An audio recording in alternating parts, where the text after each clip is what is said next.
চট্টগ্রামে জাহাজ ভাঙা শিল্প প্রতিষ্ঠান চলছে পুরনো পদ্ধতিতে।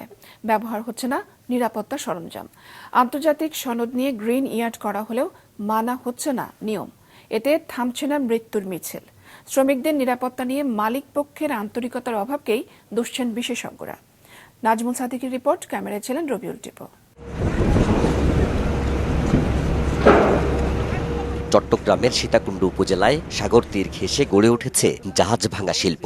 কিন্তু প্রতি বছরই জাহাজ ভাঙা শিল্প প্রতিষ্ঠানগুলোতে ঘটছে প্রাণহানি, আহত তো আছেই।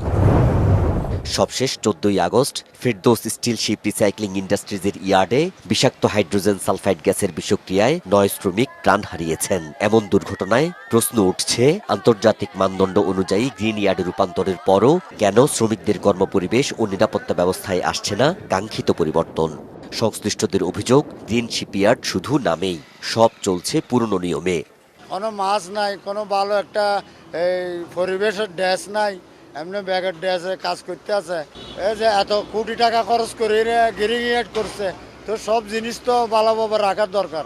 শুক্রবার বন্ধ রাখতে হবে।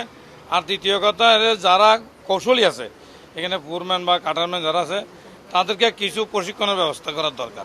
আরেকটু নিরাপত্তা বা সেফটি নিয়ে আরেকটু জোরদার করা হোক। এটি সরকার থেকে যদি হেল্প করে তাহলে আরো ভালো হবে।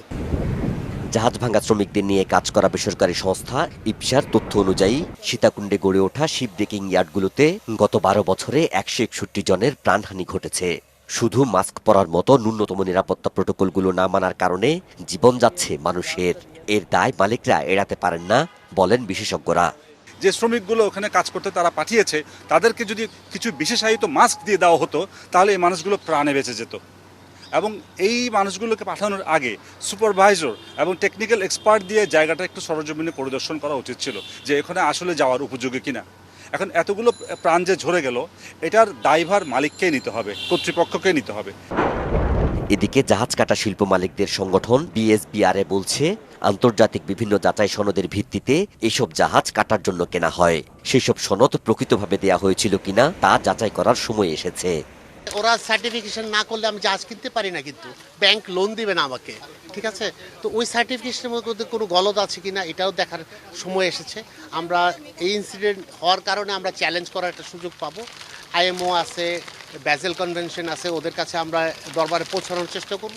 দেখা যাক ভবিষ্যতে যাতে এই ধরনের বিপদ ওদের তরফ থেকেও না আসে, সেই চেষ্টা আমাদের থাকবে ইনশাল্লাহ। এই শিল্পে অনিরাপদ কর্মপরিবেশ ও প্রাণহানি বিষয়ে শিল্প সচিব জানান, শ্রমিকদের নিরাপত্তা নিশ্চিতে কাজ চলছে। কারো দায় থাকলে ব্যবস্থা নেওয়া হবে। একটা পূর্ণাঙ্গ তদন্ত প্রতিবেদন আসবে, কার কি দোষ, কার সার্টিফিকেট সেটাতে সেই চাপ রিফ্লেক্ট করে নাই, এই বিষয়গুলো সব কিছু আইডেন্টিফাই করা হবে। সবচেয়ে বড় কথা হচ্ছে আমাদের এই শিপ ইন্ডাস্ট্রি, যে শিপ ব্রেকিং ইন্ডাস্ট্রি, এটা একটা পোটেনশিয়াল সেক্টর। এই সেক্টরটা কোনো ঝুঁকির মুখে, কোনো ধরনের মুখে পড়ুক আমরা কখনো কেউ চাই না। ইপসা বলছে, শুধু সনদ দিয়ে নিরাপত্তা নিশ্চিত করা যাবে না। এই জন্য জবাবদিহি নিশ্চিত ও মালিকদের আন্তরিক হতে হবে। শিপ মেকিং একটা কিন্তু খুবই সফিস্টিকেট একটা কাজ। মেরিন ইঞ্জিনিয়ার লাগে, অনেক রকমের হাইলি টেকনিক্যাল লোকজন লাগে, কিন্তু শিপ ব্রেকিংটা করছে আপনার শ্রমিকদেরকে দিয়ে, যারা হাইলি টেক না। এই জন্যই সুশিক্ষিত প্রশিক্ষিত আপনার শ্রমিক দল লাগবে, টেকনিক্যাল এক্সপার্ট লাগবে, হাই পাওয়ার ফায়ার স্টেশন লাগবে, হাই পাওয়ার হাসপাতাল লাগবে এবং হাই পাওয়ার টিম লাগবে। এর পাশাপাশি মালিকের মাইন্ডসেট চেঞ্জ করতে হবে, ওনার আন্তরিকতা লাগবে, ওনার উপস্থিতি তদারকিতাটা খুবই ইম্পর্টেন্ট। বর্তমানে চট্টগ্রামে 30 থেকে 35টি শিপইয়ার্ড আছে। এর মধ্যে গ্রিন শিপইয়ার্ড আছে মাত্র 4টি। নাজমুল সাদিকি, মাছরাঙ্গা সংবাদ, চট্টগ্রাম।